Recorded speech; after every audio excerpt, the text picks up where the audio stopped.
we're getting ready to trail. So what I would ask is that if you've got a few questions about the game and that for Matt, please start with those so that we can let him go get showered and eat so that they can get ready, and then Coach will answer some questions. So.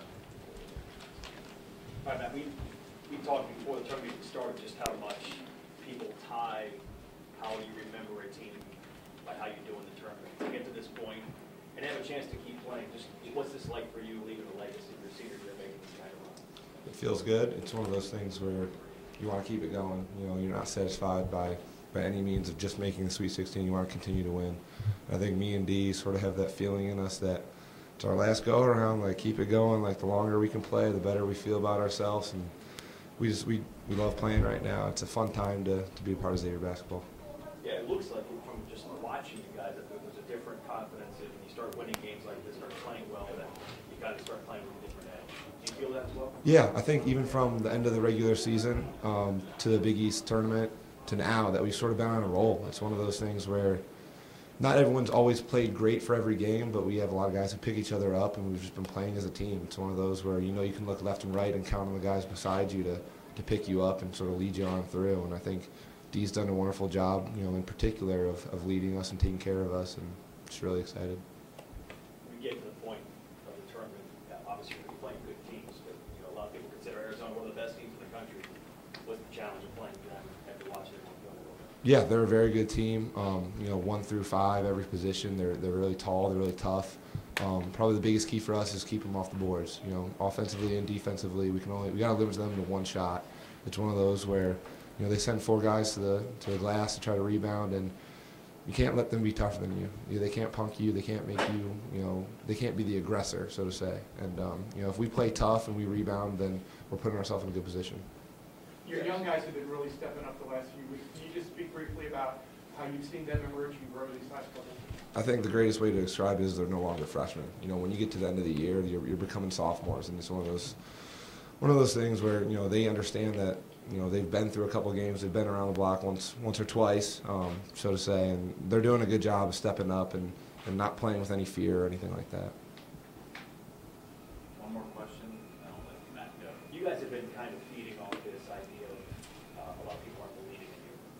When you go out there, you're like an 11-point underdog against Arizona. Does that kind of stuff carry over? Is it hard to keep that kind of mentality, or do you still kind of have that edge about the team that a lot of people don't believe you can do this?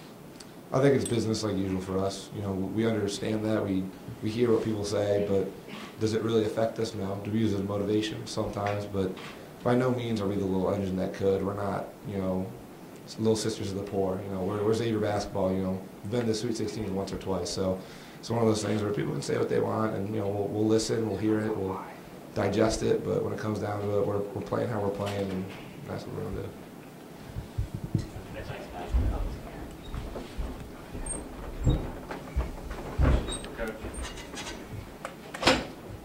Coach, there's a lot swirling out there this morning about the status of Jalen Reynolds and whether he will travel with the team, whether he will play, amid reports of a possible assault investigation. Well, what I would tell you is I can confirm that there's been a report that was filed within the university, with the university. But after the initial findings, at least from the university's standpoint, there's been no status change with the students involved. None to this point. And so it's going to take a 4 to 5 week investigation to figure out what exactly happened. And that's all I'm going to say about that. I will tell you that Jalen will be traveling with the team. Jalen will be playing, just like every other player on our team will be on that plane and will be expected to play. When did you find out about all this? I'm going to start answering questions about basketball.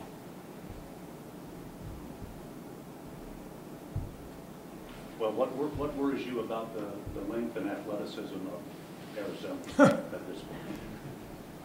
You know, they're long and athletic at every position. Outside of their point guard, their height, their wingspan, their athleticism is NBA caliber. You know, you start with their 2 guard, Stanley Johnson. He's 6'7", 245 pounds. That's enormous. That's enormous in the NBA level. So it's really going to start, like Matt said, with our ability or inability to be physical, to keep them off the glass, to be able to protect the lane. It's easier said than done. In Arizona's 3 losses, and they've only had 3 on the year.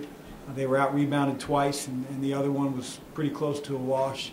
In all of their other victories, the rebounding margin wasn't even close. So that's where it's going to start, first and foremost. What kind of things did you learn from Sean just about coaching and about approaching the job of being a head coach? How to be very, very organized, be very detailed. Every coach in this profession is a hard worker, or they wouldn't get to the point where they are. But Sean had a systematic approach with everything that he did, whether it was recruiting, whether it was organizing a practice, whether it was dealing with players, preseason workouts, in-season practice, you name it, there was a system to what we did. And the longer you were around, the longer the system became second nature, whether you were a coach, whether you were a player.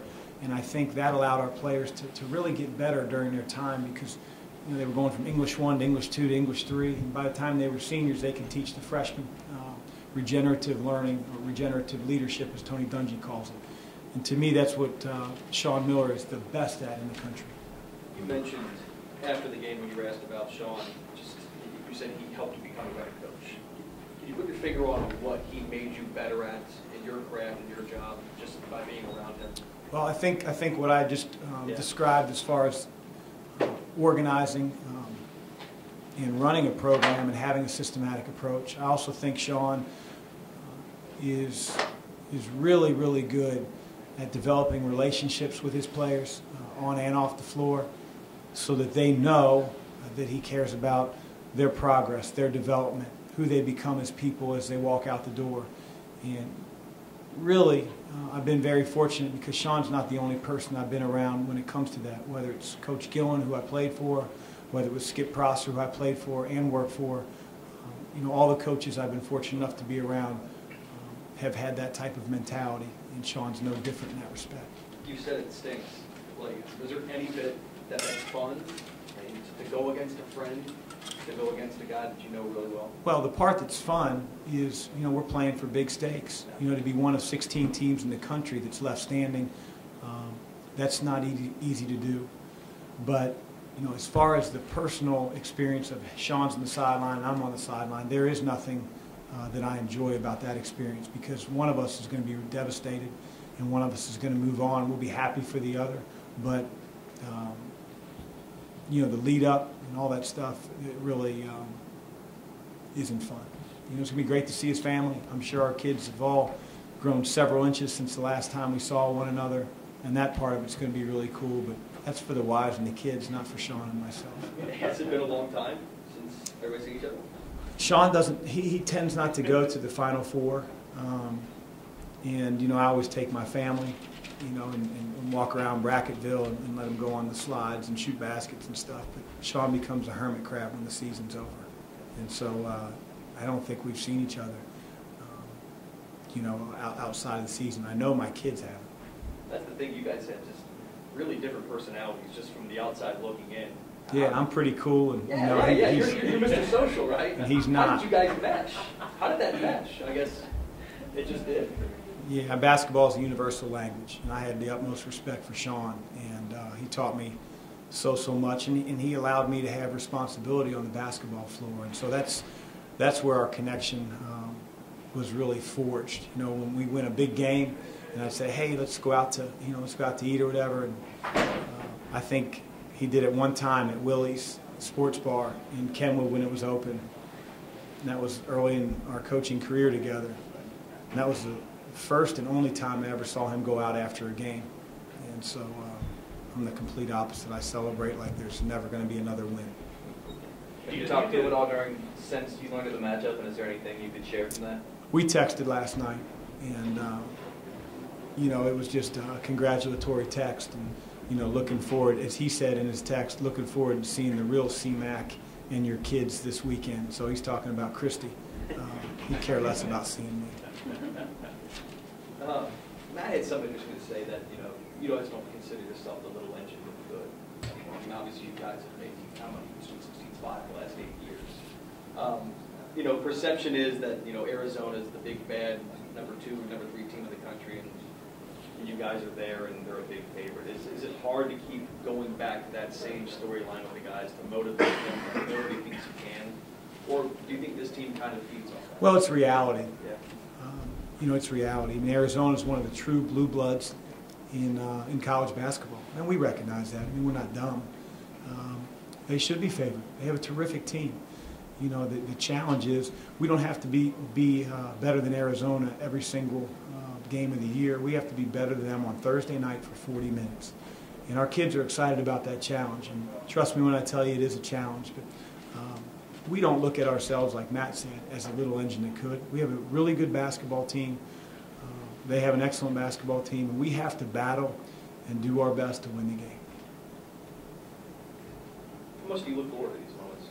This has got to be what every college coach dreams of, to have this kind of stage, a couple wins for the Final Four.